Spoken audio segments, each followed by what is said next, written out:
Shalom, we are here once again, giving all praises to Yahweh. Yahweh, Ba'ashem, Yahweh Shai, Ba'ashem, Rakatadash. And through the grace and power of the Most High, we prophesize of the downfall of this wicked kingdom. So, I wanted to go into how Saudi Arabia is joining the BRICS. Actually, no. Yes, Saudi Arabia is joining BRICS as of January 1st. They will no longer use petrodollar for trade. So, we go into the history of Saudi Arabia and their trade with oil. Going back to like the 1970s, President Nixon, he actually sent Henry Kissinger over there, back there to close out a deal on how they could get oil so that they could use it. And the reason why is because that the United States didn't really have the supply that they wanted to, so they started looking elsewhere for sources of oil. Saudi Arabia is the perfect place, because when you look at the land geographical area, it's a vast desert, right? But the desert is rich in oil. So they closed out the deal, but the thing about it was,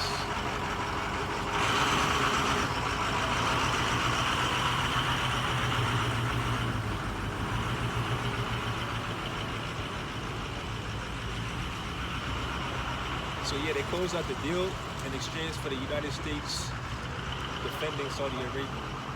But now that BRICS is rising, they don't really need the United States anymore, because now they're about to just join BRICS. That's a major prophecy too. It's on time too, right at the end of the year, going into the new year. And that's the last thing that the United States had, was the petrodollar.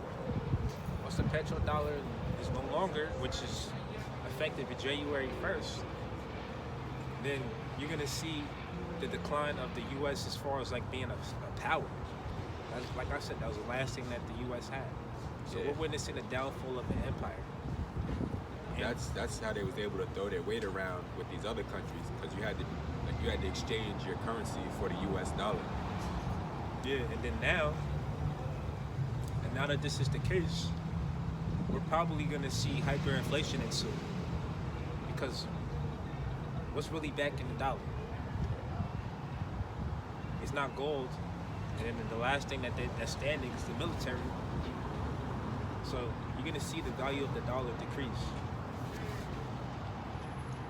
But in order for them to roll out their digital currency, because that's where we're headed, digital currency, replacing the dollar, there's probably going to be a major event that's going to take place. So whether it be from what we see happening January 1st with Saudi Arabia joining BRICS and the petrodollar going down, or whether it be some other type of event, like that movie that we seen recently, Leave the World Behind, with all those cyber attacks. So what does that mean for you people who put faith here in Babylon, building up your future? What does that mean for you? We've been checked out. We've been out the rat race. This is good news to us, but what does that mean for you? There's nothing to hold on to. This place is going down. What you wanna be worried about your future here when there's no future here? Right. They're about to bring in a system to where if you don't cross over to it, you're gonna be shut out. You're not gonna be able to buy, you're not gonna be able to sell. And I want to see you try to counter their plans with buying gold and silver. Let you go to the store with a $6,000 bar of gold. How are you going to get your change back in exchange? Right. You know what I'm saying? You're going to walk around with it all day, everywhere you go? You're going to walk around with gold coins, gold, silver coins. You're going to barter with it. How are you going to get your change back? What's going to happen is you're going to have to trade in your gold, your silver, your cash, and it's gonna go into an account, a digital account, and it's gonna be in your name. So there's really gonna be no way around it. There's gonna be no way around it. So you got a precept? This is Genesis chapter 47, verse 15. And when money And when money failed in the land of Egypt and in the land of Canaan, all the Egyptians came unto Joseph and said, Give us bread, for why should we die in thy presence, for the money faileth? So everything eventually comes full circle. The money failed in ancient Egypt, so the money's gonna fail in modern day Egypt, which is America. You look at the dollar, the back of a dollar bill, you see a pyramid, which is a sign that this place is Egypt spiritually, among other ancient kingdoms.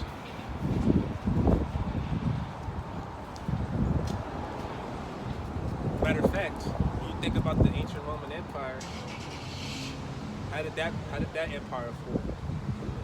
The money became devalued.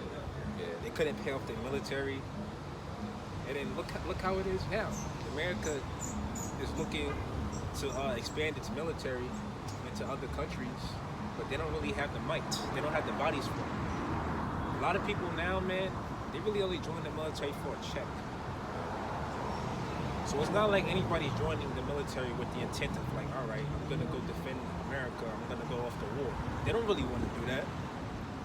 So people go there, they get their plumbing changed. You know what I'm saying? Get their college paid for. Exactly. So anybody really lining up to join the military like they used to, because it's not working. It's not worth it to a lot of people. And there's a real threat of war now. Exactly. I got another one. This is Ezekiel chapter 7, verse 19. They shall cast their silver in the streets, and their gold shall be removed. They shall cast their silver into the streets, and their gold shall be removed. Because what is going to be the point of gold and silver if no matter what, you're going to have to cross over into their digital system? Like I said, how are you going to go to the store and get your change? How are you going to exchange with that? It's like, that reminds me of like, you know, that documentary you sent me of Venezuela, where their money was so useless, it was just all in the streets, all over the streets. They eating out of garbage cans. It says, and their gold shall be removed. Right. I mean, at best, you might be able to barter with it. You might deal with somebody personally. You might run into somebody. Be like, I'll trade you this piece of silver for such and such, whatever you want. And it's up to them if they want to do it. So why would they do it?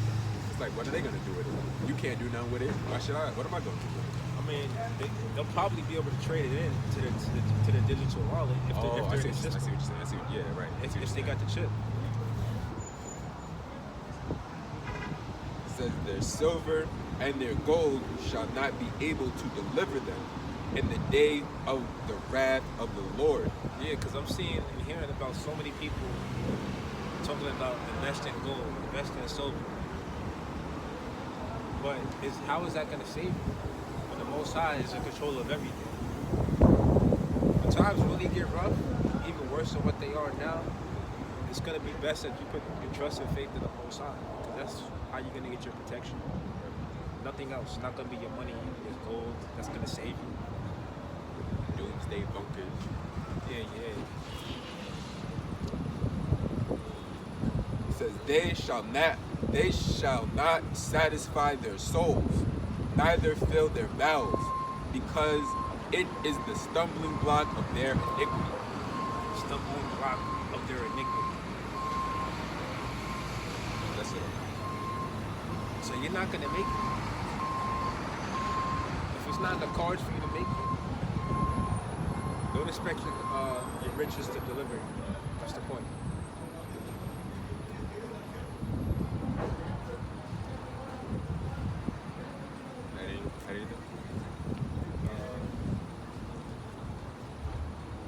I suppose we can go back to Revelation 17. I know we read that last week.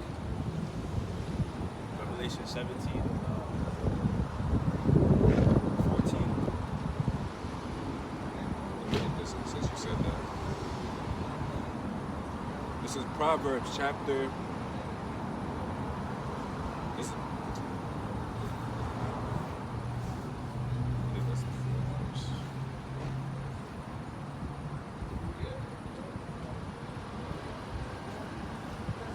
Proverbs chapter 11, verse 4.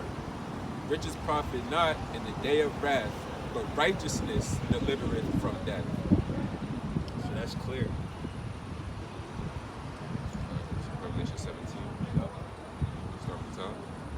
Yeah, why not? Then we'll jump down to the 14th verse. This is Revelation chapter 17, verse 1. And there came one of the seven angels, which had the seven vials, and talked with me, saying unto me, Come hither, I will show unto thee the judgment of the great whore that sitteth upon many waters. The great whore that sitteth upon many waters. In other words, this is speaking about America, because America is a melting pot, vast melting pot. Okay, you got many people that come from different parts of the world, and they come here to make money. They try to get rich. They look for opportunity. This is known as the land of opportunity, right? Keep going. With whom the kings of the earth have committed fornication. Kings of this earth committed fornication. You know, making trade deals with these other nations. That's what America is known for. And the inhabitants of the earth have been made drunk with the wine of her fornication. Yeah, accepting America's philosophies, its way of governing. Keep going. So he carried me away in the spirit into the wilderness. And I saw a woman sit upon a scarlet-colored beast, full of names of blasphemy, having 7 heads and 10 horns. Right, 7 heads and 10 horns, representing the NATO and the EU. And the woman was arrayed in purple and scarlet color, and decked with gold and precious stones and pearls, having a golden cup in her hand, full of abominations and filthiness of her fornication. Right. And upon her forehead was a name written, Mystery, Babylon the Great, the mother of harlots and abominations of the earth. And I saw the woman drunken with the blood of the saints, and with the blood of the martyrs of Yahushua. The blood of the saints, the martyrs of Yahushua. Because America has spilled the blood of many of our people throughout the years. Shoot, even going back into the times of war. Imagine think of all the Jakes that had to go off into war when they got drafted. They didn't really have no say so, unless they chose the Muhammad Ali route. So that's a new thing now. Jake ain't really trying to join the military and give their life for this nation. And when I saw her, I wondered with great admiration. And the angel said, because when John saw the woman, it was an actual woman, and he wondered after. Read it. Says, and I saw the woman drunken with the blood of the saints, and with the blood of the martyrs of Yahushua. And when I saw her, I wondered with great admiration. Yeah, because the woman was attractive. He was captivated. He was mesmerized. Says, and the angel said unto me, Wherefore didst thou marvel? I will tell thee the mystery of the woman and of the beast that carrieth her. Yes, yeah, in other words, why are you marveling after the beauty of this woman? Focus on the mission. Focus on the mission. This is the actual vision and prophecy that's going to be written down, and you're eventually going to have to prophesize about it. And when he had this vision, he didn't even understand it at the time. But fast forward to now, we understand the prophecies. We know more about the prophecies now than the prophets did back then. Why? It's because it's the same prophets coming back. Not to say that I'm a old prophet from back then. Who the hell knows, right? But the point is, this truth has been established. It started off in the old one west, and here it is now, flourishing to this day. And now we're almost at the end of this kingdom. We're almost at the end of this man's kingdom. The things written before time was for your learning. Right. So being that we're at the conclusion, it's only right that we understand the prophecies and we speak about it. It's only right. It says, which hath the 7 heads and 10 horns? The beast that thou sawest was and is not, and shall ascend out of the bottomless pit, and go into perdition. And they that dwell on the earth shall wander, whose names were not written in the book of life from the foundation of the world, when they behold the beast that was and is not and yet is. Right, so that's it on that. Jump down to the 14th verse. This is Revelation 17 and verse 14. These shall make war with the Lamb, and the Lamb shall overcome them. For he is the Lord of lords and King of kings, and they that are with him are called and chosen and faithful. Right, so when Yahweh Shai makes his return, you're gonna have the nations that try to fight against him. NATO and the NATO allies. Okay? So everything is getting ready to tie together. Everything. You hear all these talks about World War III. Biden said yesterday, I read an article that it's real. You gotta prepare for war with Russia. It's a real threat. In so many words, that's what he said. And so seeing that war is cooking up, and then seeing how these nations are abandoning the petrodollar, and then also seeing how they're getting ready to cross over to a digital way of commerce, it lets you know the times that we're living in. So anything can happen next year. What do you think?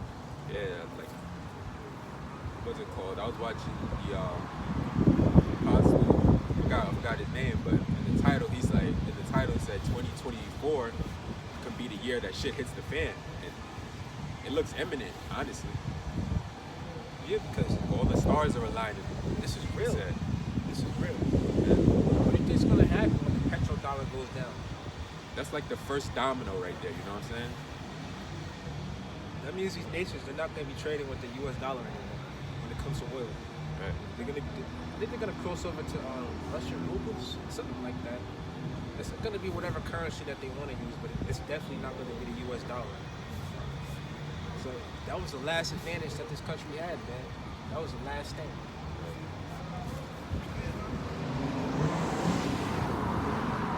And then you hear about the debt. The US debt, what is it at, 30 trillion now? It always goes up. Who knows what it's at now? 30 trillion?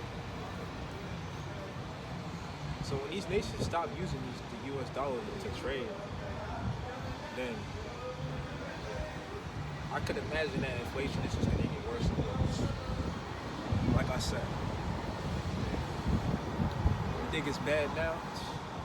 They see nothing yet. You go to get a loaf of bread, that shit $50. Yeah, what is that, in Revelation 6? Is that Revelation 6 and 5? You read that? You done with 17? Keep that on. Yeah, we're done with 17. We already read that last week.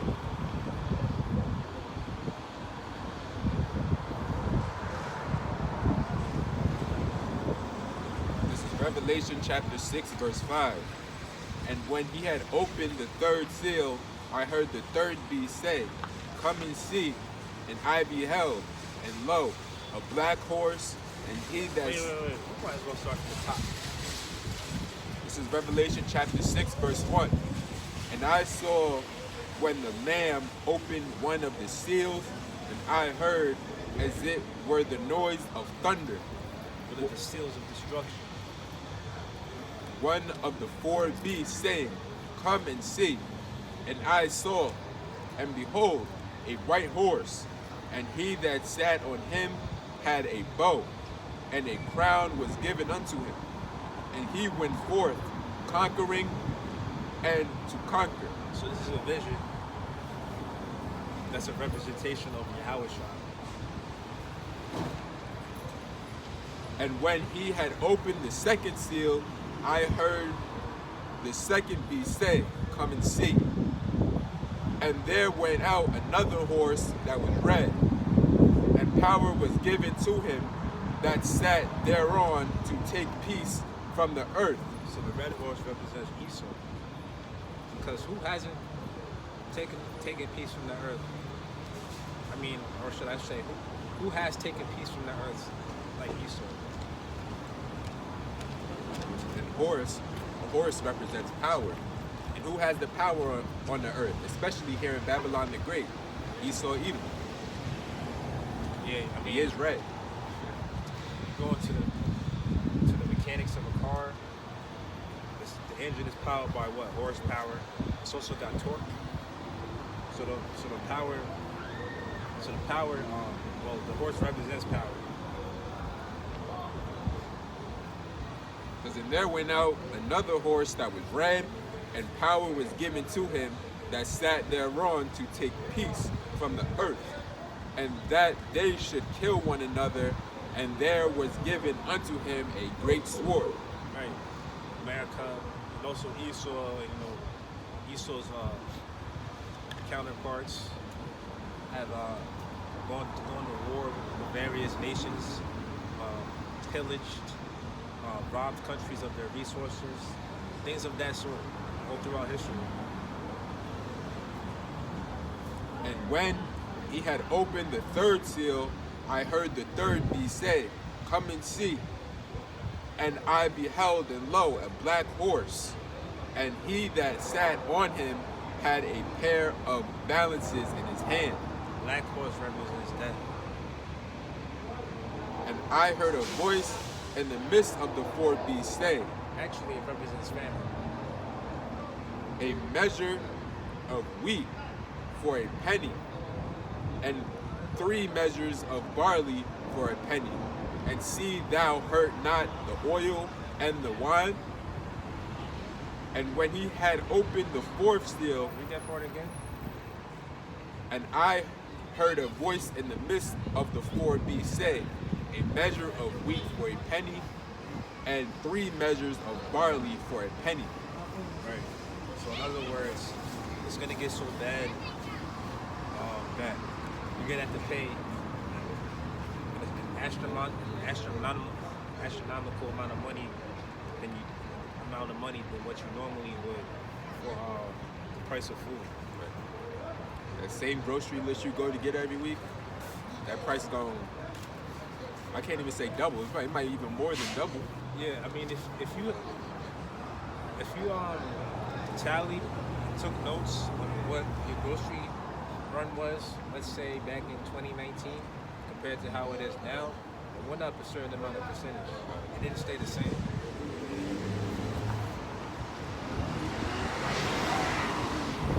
You also got these companies like Amazon, what is it, HBO, Netflix.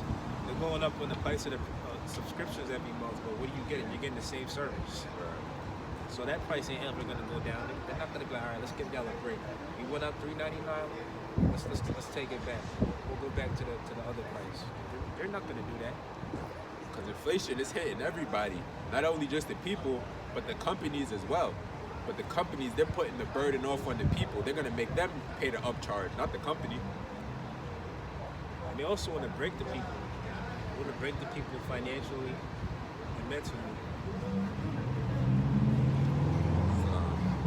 7th verse, Why Revelation. do you think interest rates are high right now?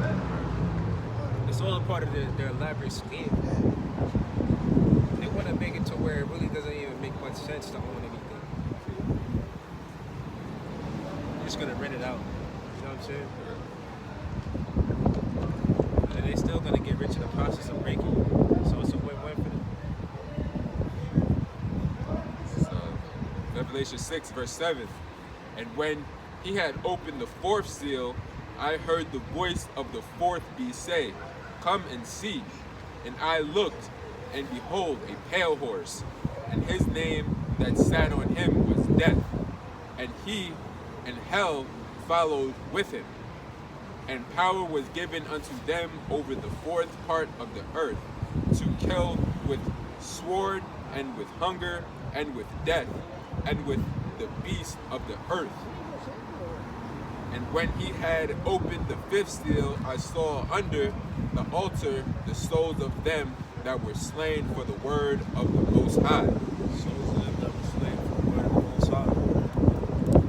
So, if society collapses, we're just going to stand 10 toes down in this faith. That's the best thing for us to do. That's the only thing for us to do. We're not going to try to make pack with Esau, be like, all right, we'll abide by your rules. We'll stay in this system. Just give us a safe place, you know. And for the testimony which they held, and they cried with a loud voice, saying, How long, O Lord, holy and true, dost thou not judge and avenge our blood on them that dwell on the earth? Yeah, because when Israelites die, they go up into the heavens and they ask the Father, like, yo, when you gonna avenge our deaths? Where you gonna avenge our brothers and sisters' deaths? We're tired of this, you know?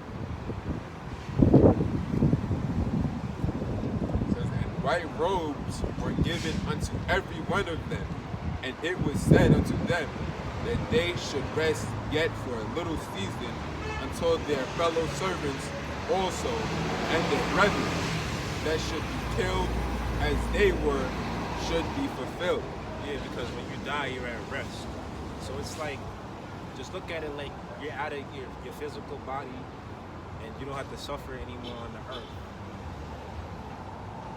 But you know, us being in these bodies now and here in the physical realm, we're going to have to endure the hardship that's getting ready to come once Jacob's trouble takes place. So when it's 6 o'clock in the morning or something like that, and you don't got no food, or you don't know when your next meal is gonna be, you're just gonna have to keep the faith in the Most High, man. Pray to the Lord. And if you're of the elect, He's not just gonna leave you out there. You know, He's gonna provide for you. He's gonna have you in His hand. You know. I'm thinking about it right now. That's a good recipe for chaos. When inflation kicks in, like hyperinflation. Crime is going to be at an all-time high. And I remember throughout history, when inflation was so bad, you know what people would do with the money? They would just throw it out in the streets. They wouldn't have no use for it. Yeah, it just means literally the streets with just money. Because didn't that happen in Germany? It happened in Germany, right? Germany, yeah, I believe in Germany. It happened in Germany.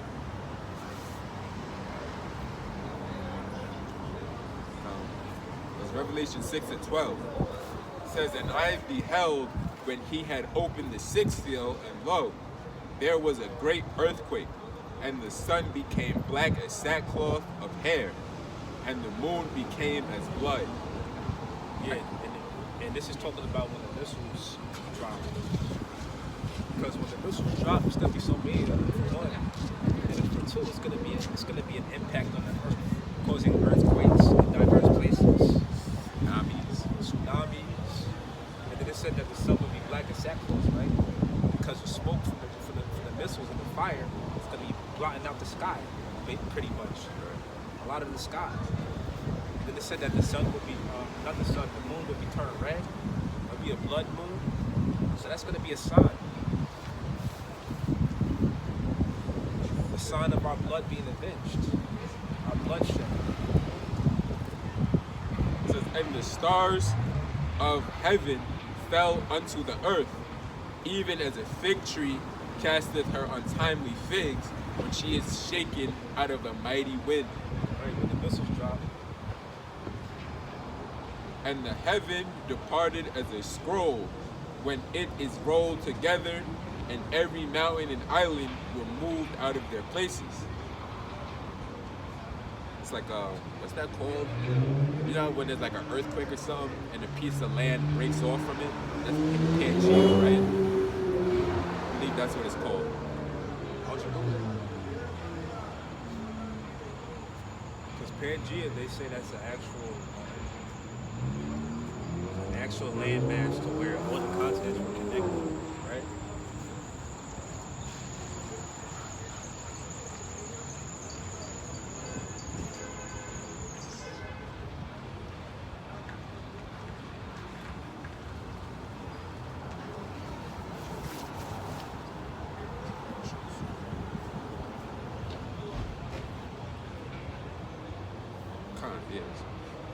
Pangea, the ancient supercontinent comprising all the present continents joined together, which began to break up about 200 million years ago.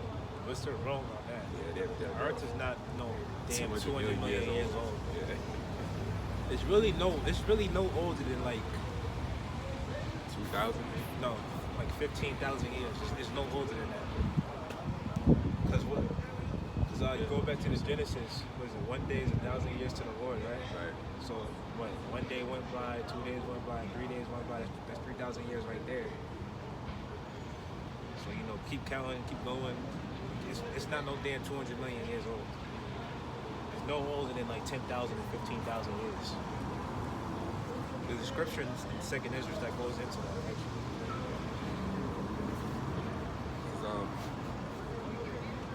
Again, it says, and the heavens departed as a scroll when it is rolled together, and every mountain and island were moved out of their places. That's talking about the mushroom cloud from the nuclear missiles. It says, and the kings of the earth, and the great men, and the rich men, and the chief captains, and the mighty men, and every bondman and every free man hid themselves in the dens and in the rocks of the mountains. Yeah, because BRICS is going to be going to war with NATO. And said to the mountains and rocks, fall on us and hide us. And also, let me add, because this is going into the doomsday bunker, right? Which is a sign of the destruction. You look at NATO, it's nothing but European nations. Like an African nation can't join it. A country that's in like South America, they can't join NATO. So it's literally a unit of nations that are European.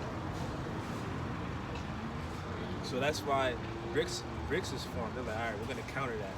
Let's put some balance to it. Because BRICS stands for Brazil, Russia, India, and China. You have nations that want to apply to get into BRICS because they see the Saudi Arabia. yeah, they see the disbalance with it. So it's like they want to counter it, come up with their own thing. They're like, all right, we got the advantage of natural resources such as gold and oil, so we're gonna use that and then shut out the NATO nations, which the U.S. is actually the unofficial head of NATO. The U.S. is a part of NATO. So you see how this tables is beginning to turn? Prophetic. Two more verses. In the 16th verse, and said to the mountains and rocks, fall on us and hide us from the face of him that sitteth on the throne and from the wrath of the Lamb. Right, because when the destruction happens, the elites are gonna try to take cover in their doomsday bunkers. But what's the point of that? Let's just say hypothetically that, all right, it does save you from the missiles. Then what's gonna happen when you run out of food? What? You gonna come back up to the surface? And then what? What's gonna be the plan? You still ain't think that far. You're gonna have nuclear fallout radiation suits on or some shit? Like, let's be real. Says, for the great day of his wrath is come, and who shall be able to stand? Yeah, who shall be able to stand? So the elites, they're gonna go down with the rest of the people, and they look at the rest of the people as useless and low class, but they're gonna die to death of them when it's all said and done. If not that, then they're gonna go into captivity. So it's like there's no way out for them. There's no way out. That's it. That's a good chapter.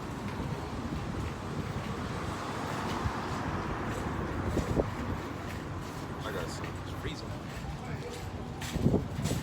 This is 2 Corinthians.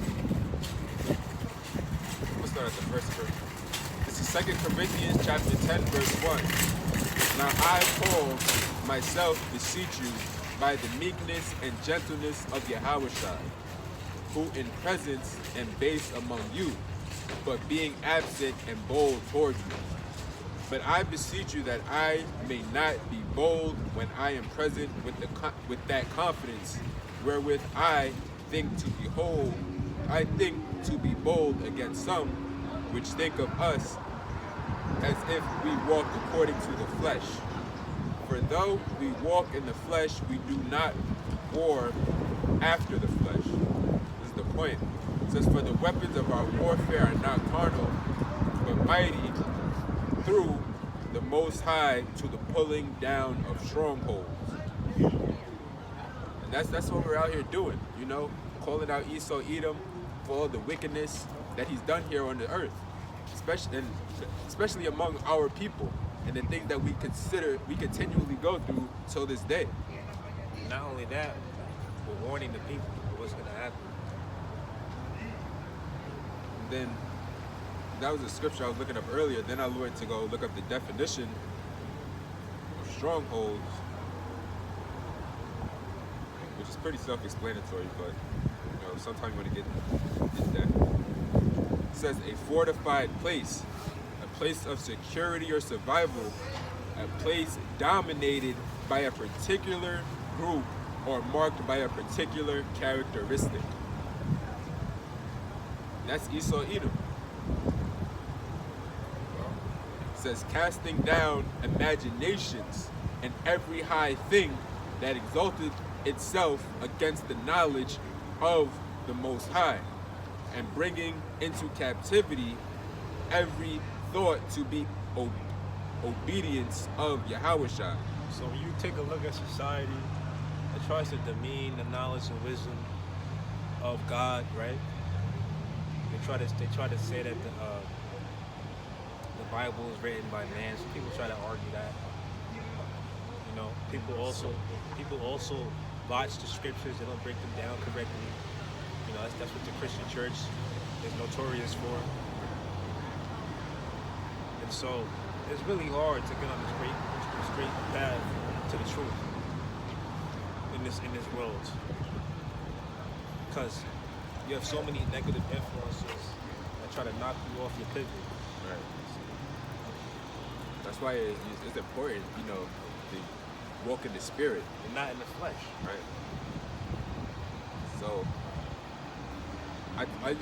when I was reading that, I thought of David when he slew Goliath, and that's like a similitude, I'll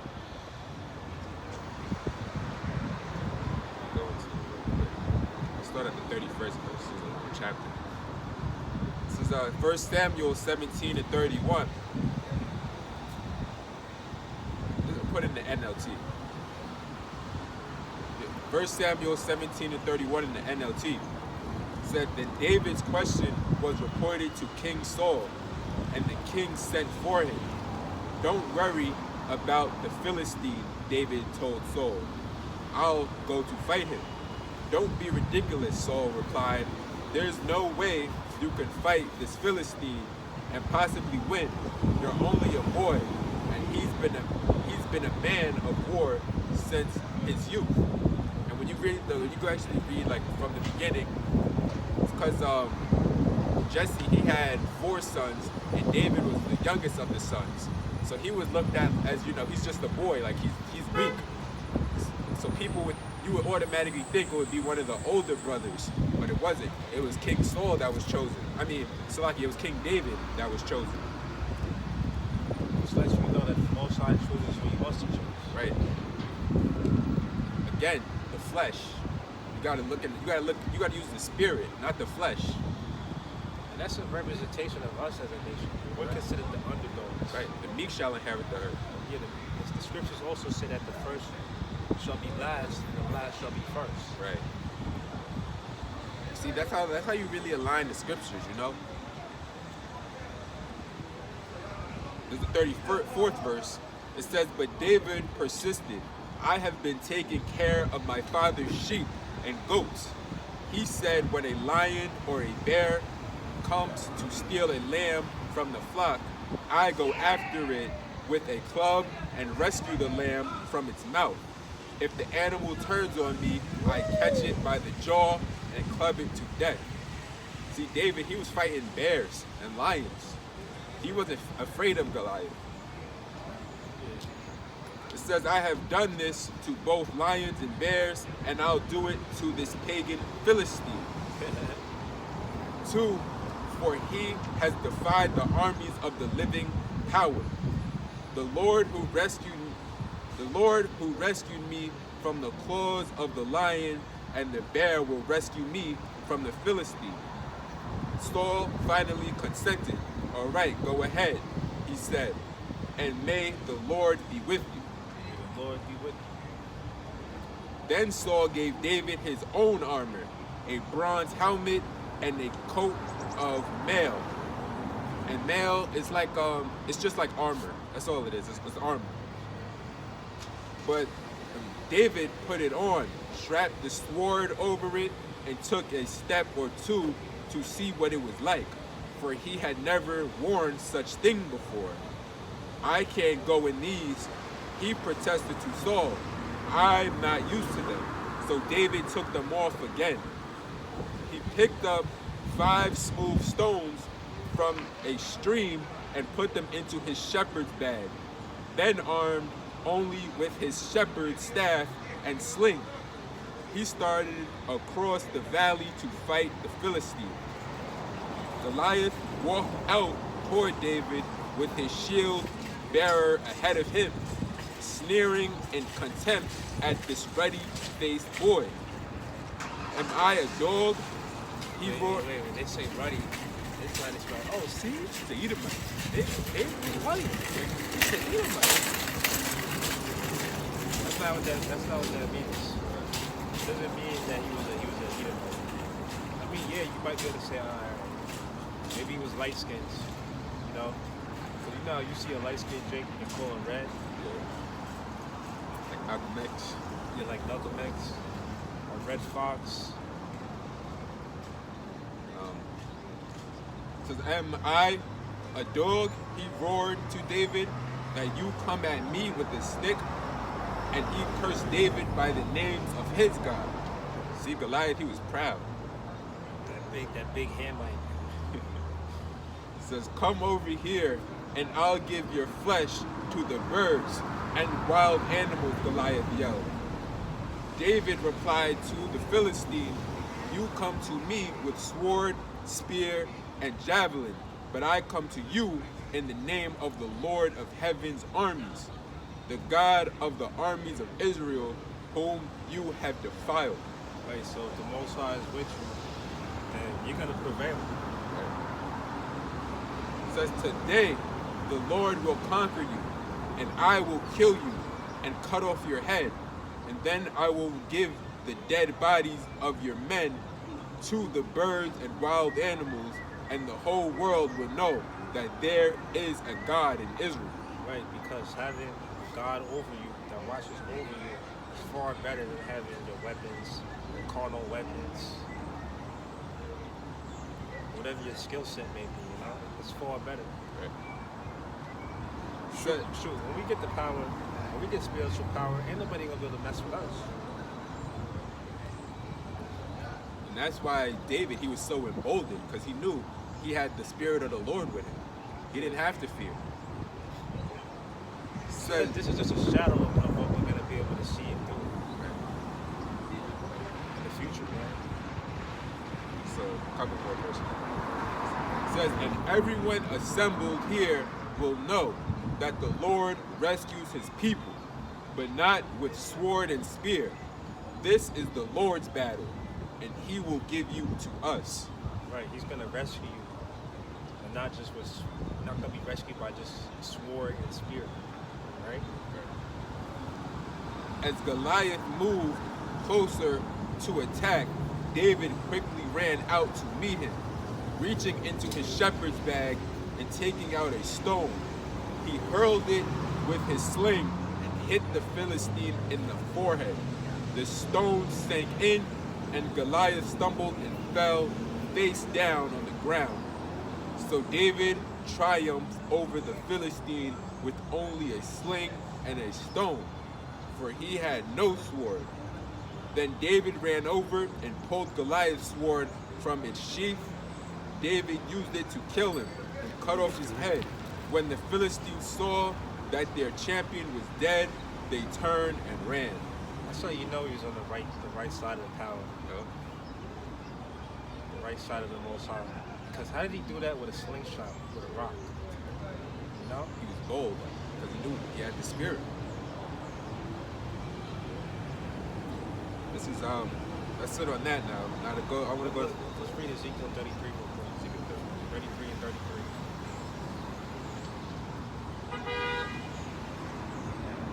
Because we could talk all day long about what we'll be able to do, the power that we'll have in the kingdom.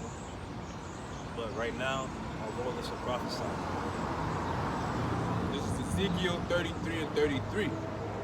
But when all these terrible things happen to them, as they certainly will, then they will know a prophet has been among them. So all the things that we've been foretelling about, all the things that's written in the scriptures, it's going to take place on earth. It's going to happen.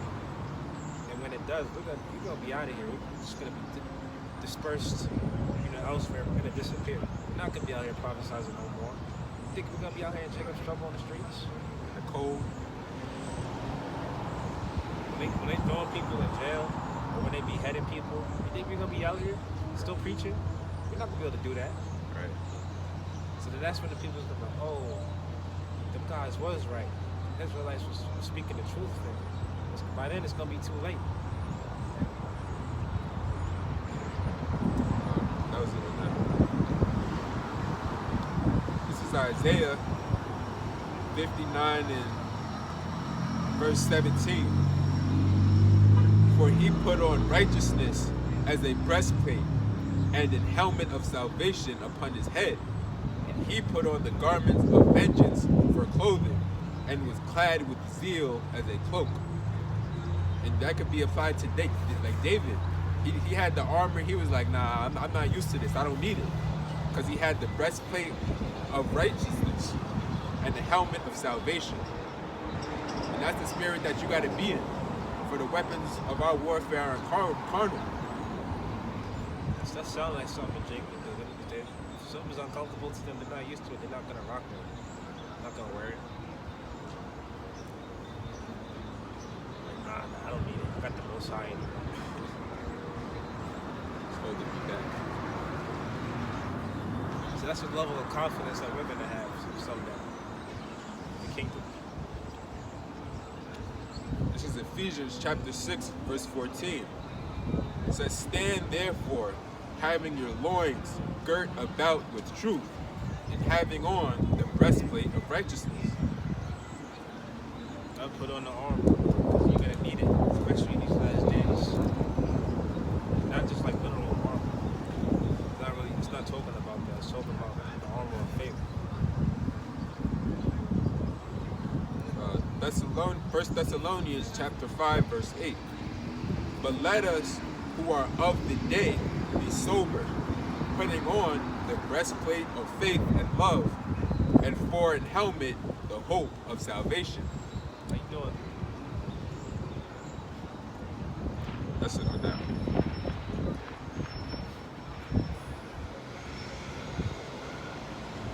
Another precept? Hi guys, How you doing? sorry for me coming here, okay? No, you You're good. good, you're all right. You good. We just read the Bible. Sorry, I wanna tell you something and I wanna have a good question. I don't speak English too much. Do you speak Spanish? No? Okay, so only could you do it? So I know that is no question for that. I look at that something here, right? So you go the church, iglesia, or what? No, this is the church. Sure. Yeah, this is church. Yeah, the Oh, Bible okay. says that God doesn't dwell, He doesn't live in temples made by hand. You see, you look at today, you see how there's churches on every block, there's churches in every neighborhood. It doesn't mean that the truth is in the churches. See, when we read the Bible in its purity. Where are you from? What country? What country are you from? My phone is El Salvador. El Salvador? my house, I say my house is my house. Thank my God. It's I have too much respect for the big boss. Every day, thank for my God. So I have a house, my wife, my daughter, and my son, the first son. Sorry for I told you that for my life. So in my country, El Salvador, I have my wife.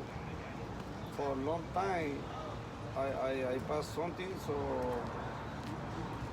I can need get out of my country. So I live with my wife and my son. My son, the first son, for the face white is the number one. My son is I have a 23 year. 23. 23. So me coming here with 2004. Maybe I have a 20 or 19 year, 20 year here, me here. Okay. So that I have my family over there. So my wife, I changed their life. I have it the now man is the story something at the super. So me coming back. What's the moral of the story, right? Yeah, What's the whole point? Like what made you come over here and talk to us? Yeah, you got a Yeah, question? for the You got a question? We're reading the yes, Bible. yes, I have a question. What's the question? This is my car before. 2 years before, this is my car. That was the your blue. car right here? The blue. Oh, okay. The true blue. Yo, December this, right now, Yeah. the 22 before, me stay hospital, Okay. died. I died one time. Yeah. What you say? Yes. Died. Died one time. The December before and died before. The December before, the 23, Yeah, last 22, Last 22, 22, and died for the. Let me tell you my life for the fast. I wanted to do the fast, so I don't know talk too much in beginning, so that I wanted to do the. We gotta finish reading. You gotta read. We gotta read. We're teaching the Bible. Yeah. We're teaching the Bible, bro. Who's that? I don't understand that. So if you want, Biblioteca. Biblioteca. Oh, that's okay. So the. so if you want, you can stay here and listen. You got something? This is the state for. Okay, tell me. Maybe I understand. Maybe I understand, or maybe little or whatever. So. Yeah, because the whole point of us being out here right now is to prophesize the downfall of America. You see, it's probably in a lot of people's best interest to not immigrate to America because America's going to be destroyed in World War III by the missiles. You hear all this talks about World War III, Russia, this, that, and the third. So this is actually an event that's going to take place here on this soil, and it's prophesied about in the Bible. So that's the whole point of us being out here right now. Yeah. Also, being that you're from El Salvador, that makes you an Israelite. You see, so-called blacks, Latinos, and Native Americans are the Israelites according to the Bible.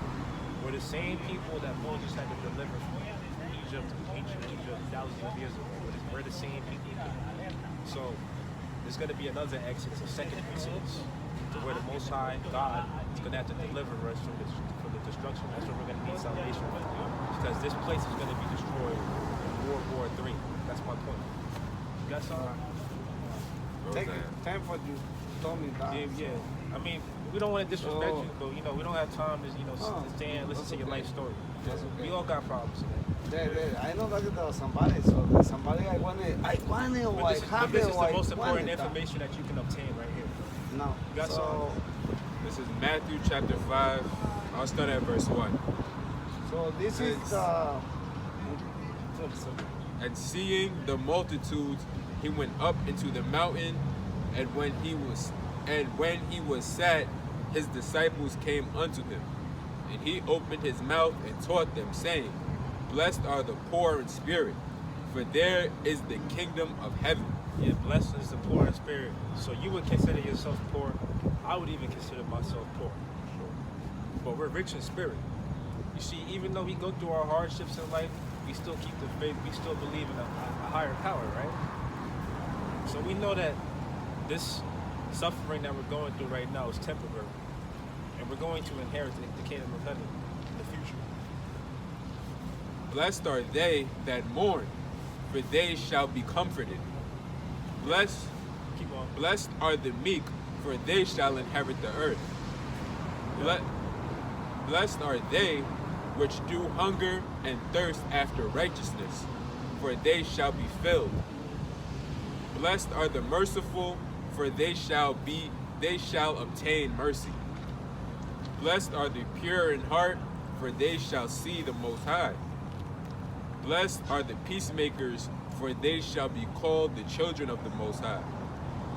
Blessed are they which are persecuted for righteousness' sake, for there is the kingdom of heaven. Right. So For theirs is the kingdom of heaven. Yeah.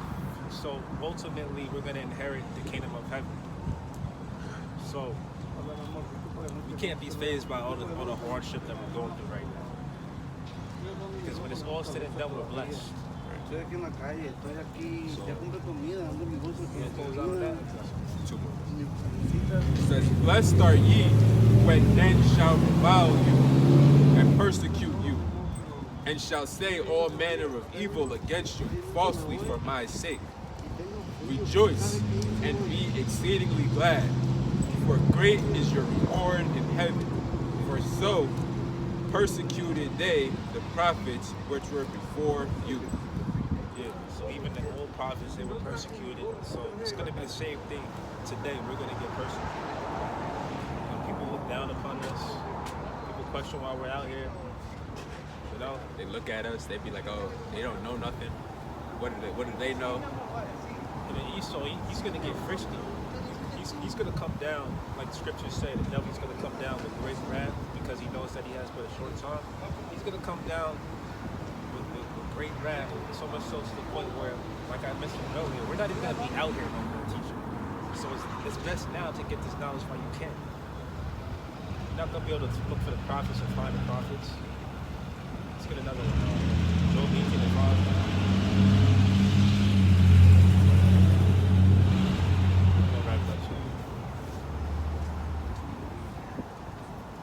This is Job chapter 18, verse 5. Yeah, the light of the wicked shall be put out, and the spark of his fire shall not shine. The light of the wicked, that's speaking about Esau. Esau is the wicked man. The light shall be dark in his tabernacle, and his candle shall be put out with him. The steps of his strength shall be straightened, and his own counsel shall cast him down. Yeah, his NWO agenda, his people that he's allied with in various countries, they're going to turn on him, right? For he is cast into a net by his own feet, and he walketh upon a snare. And America has many enemies. It's not just Russia, it's Iran, okay? North Korea, okay? Just to name a few. And it's funny how America has enemies of the same nations, of the same nation as, Esau, Edom. Because, Russia's an Edomites. Nation divided, it can't stand. Yeah, the scriptures say that a kingdom that's divided shall not stand. Kingdom divided against itself. For he is cast into a net by his own feet, and he walketh upon a snare. The jinn shall take him by the heel, and the robber shall prevail against him. The snare is laid for him in the ground, and a trap for him in the way. Terror shall make him afraid on every side, and shall drive him to his feet. His strength shall be hunger bitten, and destruction shall be ready at his side. Yep. It shall devour the strength of his skin, even the firstborn of death shall devour his strength. His confidence shall be rooted out of his tabernacle, and it shall bring him to the king of terrors. So his strength is going to turn into his weakness. It's not going to protect him anymore. it shall dwell in his tabernacle, because it is none of his. Brimstone shall be scattered upon his habitation. Fire and brimstone. His roots shall be dried up beneath, and above shall his tabernacle be cut off. Because that's going to be it for him. He's never going to rise up again to power once he falls. His remembrance shall perish from the earth, and he shall have no name in the street. Yeah, because people are going to be looking down so much, down on Esau the Edomites so much, that they're going to be surprised that he was even ever top guy at one point. Like, damn, used to be the man, homie. You know, that type of thing. And after his 1,000 years is served, he's going to be cast into a pit, never to be seen again. Yep. Obadiah chapter 1, Verse 18. verse 18. His remembrance shall perish from the earth, and he shall have no name in the street. He shall be driven from light into darkness, and chased out of the world. Yeah, because the world is not going to be catching hell to the degree that it's catching hell now.